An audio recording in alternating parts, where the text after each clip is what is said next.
I'd like to wish you all a blessed Lent, and on the occasion of the beginning of Lent and the fasting season, I think it's important for us to understand what fasting is all about. What is fasting is all about. And if we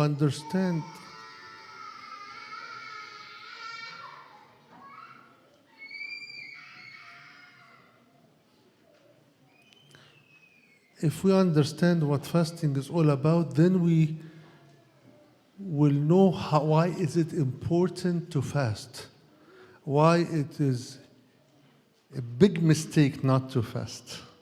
Okay, if we understand what fasting is all about. Maybe I've shown this in the early liturgy last week, and some of you saw in other meetings this diagram, but most of you didn't. For the sake of everybody, that we're all on the same page to know what we're doing exactly, I want to share this with you. Just one slide, but I think it captures a lot. And you see here these nesting circles. Smaller ones means a small deal. The bigger one means it's a bigger deal, okay? If you take one of these circles and say, this is my fast, without the other three, we're missing. If you take two and leave two, still missing. If you take three and leave one, you're still missing. We have to make sure we fast on all of these 4 levels. 4 levels. And if your fasting is not on these all 4 levels, then something is wrong. Christ or God asked in the Old Testament, is this an acceptable fast? So he's asking us, is this an acceptable fast? So you have to look at this diagram and see where is my fast. If it's something is missing, that's not acceptable. I have to really strive to achieve all 4 levels. So we'll start quickly by the first level, which is, I know the font is small, I'll read it out. It's very simple and very easy to remember. When we fast, we change our food, okay? Fast, what we call fasting of the mouth or fasting of the flesh, okay? Fasting of the physical part of the fast, or the dietary part, just to be specific, the dietary part of the fast. So how do you fast by the mouth? We abstain from food and drink for some time, okay? And after which we break our fast. When you have your breakfast, you break fast, okay? When you break your fast, you break it fast with vegan food. Why vegan food? Because this is how God created Adam and Eve, humanity in the beginning. They were eating fruits and vegetables. They lived in purity and righteousness. They were living in unity with God, and they were enjoying all their life before we fell. So we're trying to go to be pre-fall status. Okay, so this is fasting of the food. Okay, which is what people think of the fast. Okay, I just have to, give up my, my chocolate and my burgers and my Popeyes and my Dunkin' or Starbucks, whatever. I have to switch to all these kind of, soy milk and all kinds of not so pleasantly tasting things, or God forbid, fool or ta'amiyya or any or all of this stuff. And kids give their parents a hard time, because they don't want to eat this or don't eat that. So it is what it is. Okay, this is the fast. If I look at fasting only as a change of food, and I don't like the food, I have a big problem with fasting. I have a big problem with fasting. Because I just shrunk it to it becomes really more like a diet change or a new diet. That's not it. This is the first step. We don't only ingest food, but we ingest information. We look at things, we see things, we hear things, okay? We touch things. So all these sensors are one more thing or several things that we ingest into our body, okay? I cannot really let just my tongue or my stomach fast, where I'm letting my eyes go rampant. What does rampant mean? What does rampant mean? Yeah. Crazy, all over the place. My eyes is all over the place. I see and look at things like anything, anything I want to see, I see.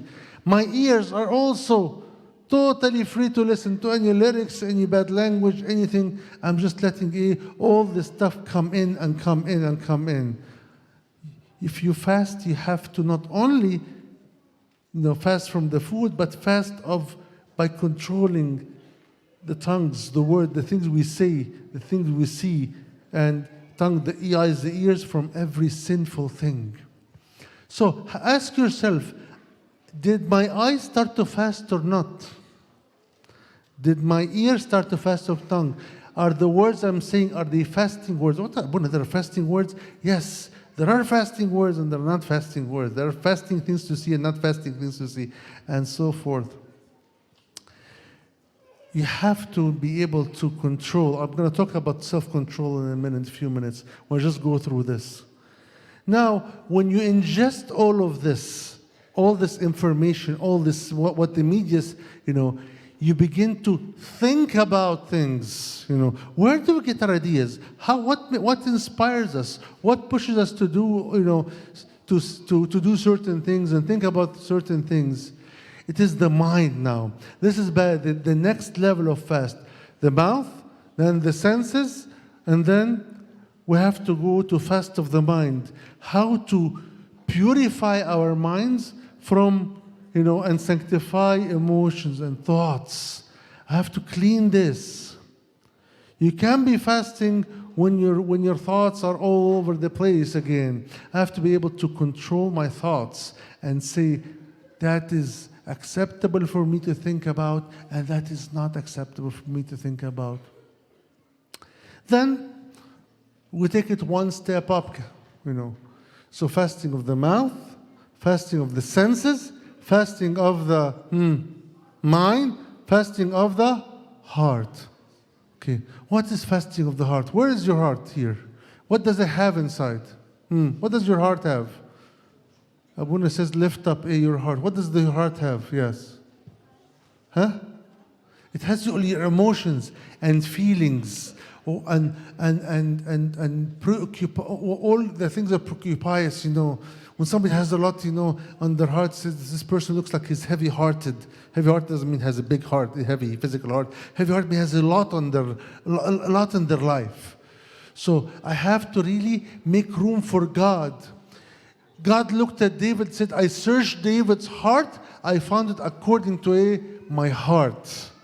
Okay, so is our heart, when Abuna says, lift up your hearts, are they weighed down by all this stuff, or are they free to soar? And say, yes, they are with the Lord. So purify of the heart from every evil and loving God. Remember the commandment to love the God from all your, From all your? No. Nobody's paying attention. You have to love the Lord God from all your heart. So is there room in your heart to love God or not? So I hope, can we recap these 4 things? If you want acceptable fast, you have to fast by mouth. Number 2, no, nobody's even bothering. No, please be engaged, everybody in the church, adult and young. Number 1, fasting of the. Well, number 2, fasting of the. Number 3, fasting of the. Number 4, fasting of the heart. To acceptable fast, you have to be able to do all of these and think about all of these. I'll let this slide here, but I want to talk about something a little bit, along the same line. We heard in the gospel today how you cannot serve 2 masters. Your eye has to be either good or evil. There is light and darkness, okay? There are earthly things and heavenly things. All of these are these opposites here. So fasting really, okay, please listen, is about, if you want to know how to fast here, you have to know how to draw a line.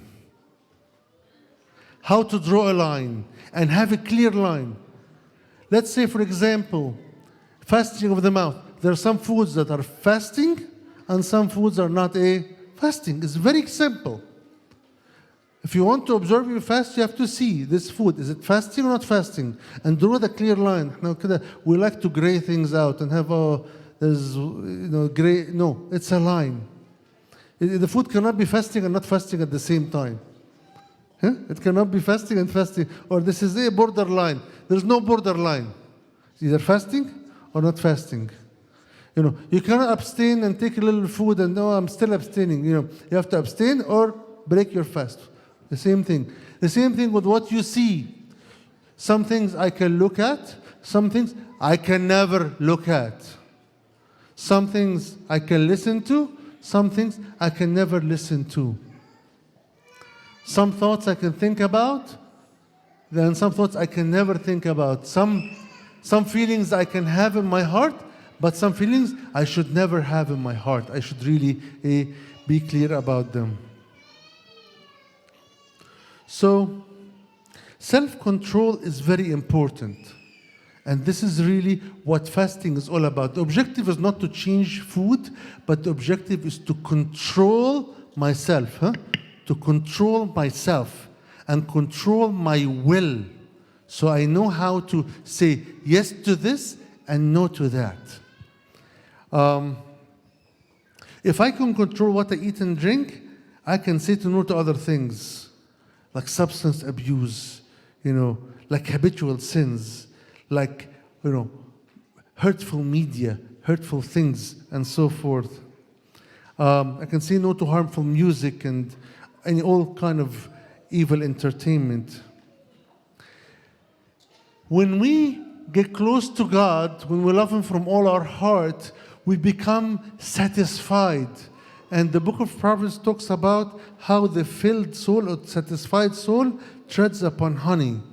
But to every hungry soul, every bitterness becomes sweet. Let me re-say this again. The satisfied soul treads. Treads means steps on honey. So I see honey, I don't care. I'm not going to go down to lick it. I'll just step on it, even if it's honey there.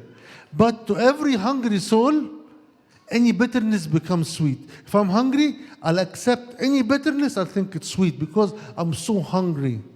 So make your soul satisfied with God, and you'll find that, no, I don't need this. This has no place in my life. It's so foreign, it's so strange to me. But if you keep your soul hungry, anything that comes your way will be okay.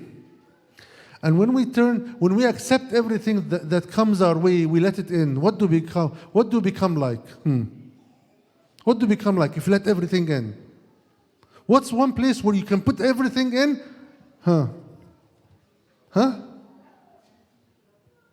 What? What's the thing that accepts everything, cannot reject anything? And what's called? What? No. What accepts everything and doesn't say no? It's a trash bin. صفيحة زبالة. A trash bin. This what accepts everything. Would never say no. You put anything in it, it will never say no to you. Do we want to become like a trash bin? Accept everything. Accept every thought, every idea, everything. Do you want to become like that? I hope not. I sure pray not. We are God's people. We are His anointed. We are His selected ones. And we have to be very selective. Know how to draw the line. Please draw the line in your life.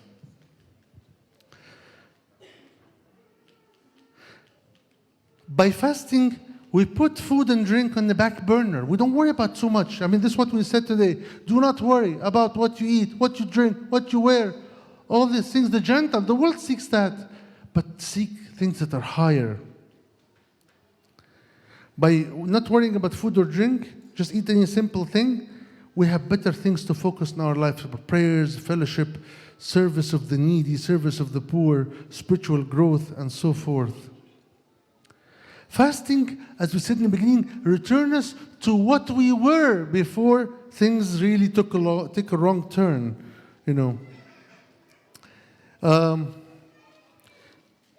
We say كده in the end of the fraction, and we too let us fast from what?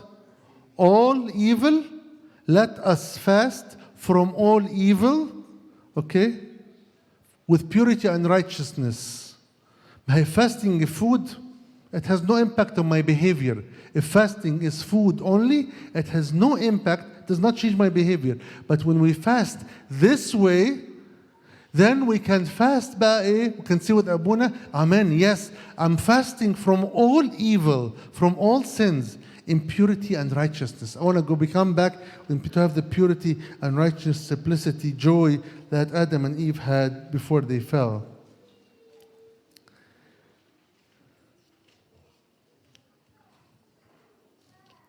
Actually, I don't know if you thought about this. After Adam and Eve fell, they stayed hundreds of years still fasting because they only ate meat when? At the time of who? Noah. So from Adam and Eve, from the time they got kicked out of the garden till Noah, they were still fasting. But was only fasting of food. So you see here, if we shrink it to food only, and they were doing everything,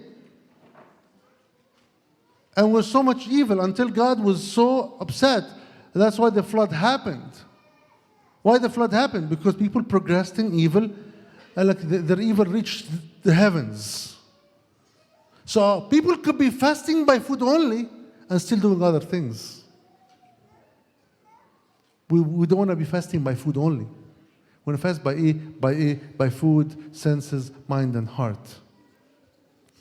So we need to get to the true and the core of fasting. Fasting is really fellowship with God, getting closer to God.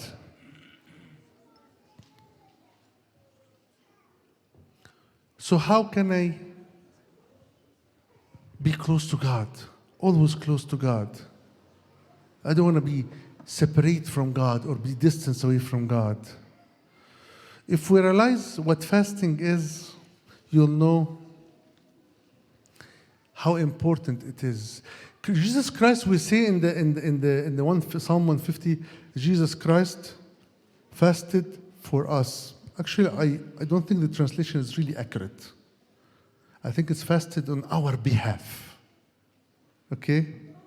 Fasted, because if he fasted for me, khalas, why do you need to fast? He fasted as a human being. He's saying, you know what? I'm going to complete what you failed to do. I'll do this so you learn from me and do it likewise. So he fasted for us on our behalf. Okay? So that we can not just say, okay, you fasted for me, that's it. No, I need to learn from him. He became the first fruit, so we learn from him what we should do and what we shouldn't do. So we should fast. And if we don't fast, if you truly understand what fast is and you still choose, no, this is not for me. This is not my thing. Maybe Abuna, his wife, his family, no. Because some people think like that, It's not for me. I live my life is too busy. I don't have time for this fasts. I don't have time for this, to look for these food things and to give up stuff and to, you'll be really mistaken if you don't.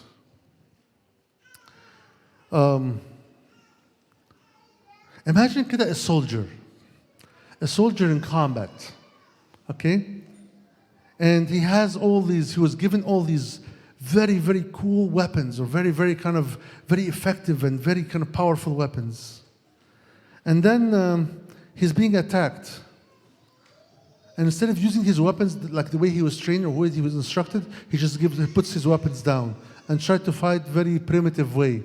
After that, he loses and surrenders. This is what fasting is. Fasting is a very, very powerful weapon against our, fight with the devil. Imagine giving up the fast. No, I don't want the fast. Guess what? You'll easily be defeated. Again, I refer you to, our prayers are so rich. I refer you to the fraction of Lent. Christ said, this kind, evil kind, cannot come up by anything except by prayer and fasting. And one of the fathers said, fasting and prayer are like the two wings of a bird. Imagine كده, if a bird loses one wing, or God forbid, flying an airplane loses one wing, or loses one engine, it becomes hobbled. If we give up on fasting, it's exactly like we're handicapping our spiritual life. Handicapping by choice my spiritual life. And we will not be able to fight the devil. So we want to be really as powerful as possible. Nobody likes to be weak. And to be powerful, don't look at fasting with a fresh eye, with a fresh look. Don't just think of it as one of the tiniest circle in the bottom there. That's a big mistake. Look at the big picture and what fasting allows you to achieve. To our Lord be all glory now unto the end of ages. Amen. If you need this slide, I can email it to you, okay?